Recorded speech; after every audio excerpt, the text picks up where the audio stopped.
بسم اللہ الرحمن الرحیم۔ السلام علیکم ورحمۃ اللہ وبرکاتہ۔ مومنین کرام، آج پھر ایک نئے سوال کے ساتھ آپ کی خدمت میں حاضر ہوئے ہیں۔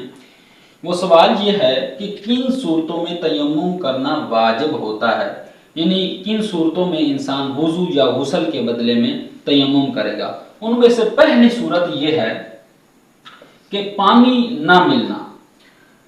وضو یا غسل کے بدلے میں پانی میسر ہی نہیں ہے، تلاش بھی کیا لیکن پانی نہیں ملا، تو پھر انسان کو چاہیے کہ وہ وضو یا غسل کے بدلے میں تیمم کرے۔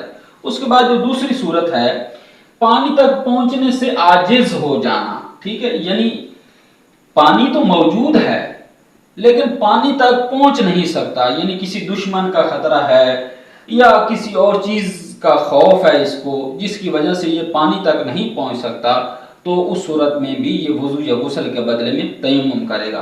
تیسری جو صورت ہے کہ پانی کا استعمال نقصان دہ ہو اس کے لیے، یعنی پانی موجود ہے لیکن اس کے لیے نقصان دہ ہے، بیمار ہے کہ جس کی وجہ سے ڈاکٹر نے منع کیا ہے، یا بیماری کے بڑھ جانے کا اس کو خوف ہے، تو پھر بھی وہ پانی استعمال نہیں کرے گا، اس کے بدلے میں کیا کرے گا؟ تیمم کرے گا۔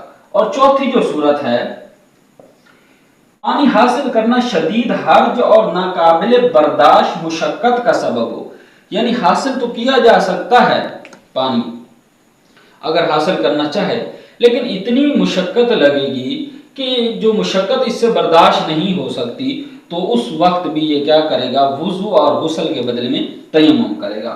اور پانچویں صورت یہ ہے کہ پینے کے لیے پانی کی ضرورت ہو، یعنی پانی اتنا ہے کہ اپنے پاس رکھے کہ جو اس کو ضرورت ہوگی، یعنی اگر یہ پانی نہیں پیے گا تو اس کی یا اس کے اور جو ساتھی ہیں ان کے جان جانے کا خطرہ ہے، تو اس صورت میں بھی یہ خود پانی پیے یا ان کو پانی پلائے تاکہ ان کی جان بچ سکے، تو اس وقت بھی یہ وضو اور غسل کے بدلے میں تیمم کرے گا۔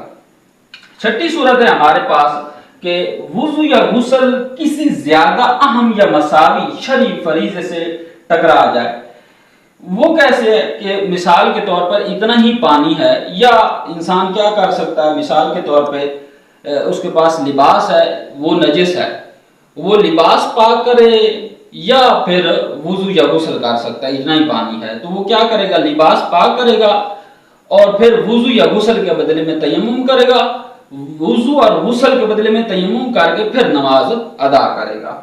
اور ساتویں صورت ہمارے پاس ہے کہ وقت تنگ ہو، یعنی اگر وضو یا غسل کرے تو نماز قضا ہو جائے گی، یعنی ابھی وضو کرنا شروع کرے یا غسل کرنا شروع کرے، وقت اتنا محدود ہے کہ اس میں زیادہ وقت لگے گا، نماز قضا ہو جائے گی، تو اگر تیمم کرے تو تیمم جلدی کر لے گا اور تیمم کرنے کے بعد نماز وہ ادا پڑھ سکتا ہے، تو پھر تیمم کرے گا، تیمم کر کے نماز ادا کرے گا۔ والسلام علیکم ورحمۃ اللہ وبرکاتہ۔